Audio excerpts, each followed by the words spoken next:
Quello che faremo stasera in realtà è un viaggio e l'input iniziale, siccome noi partiamo sempre dal Medioevo, che è l'epoca a cui viene dedicata questa rievocazione storica, cominceremo a parlare di quella che è stata la stregoneria, però in realtà è solo un pretesto per comprendere come tutto ciò che non si capiva poteva spaventare e in qualche maniera veniva perseguitato.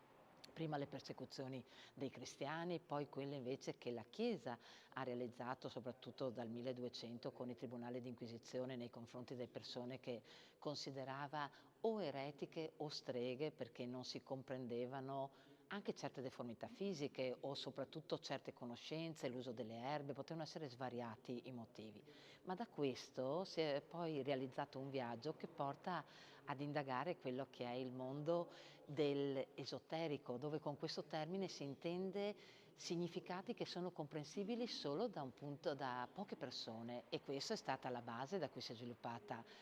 l'alchimia, l'astronomia che si è collegata all'astrologia, che poi sono tutte scienze che alla fine porteranno anche alla chimica, a quella che è stata l'innovazione tecnologica dei secoli successivi e di cui molte tracce sono avvertibili anche nella società di oggi.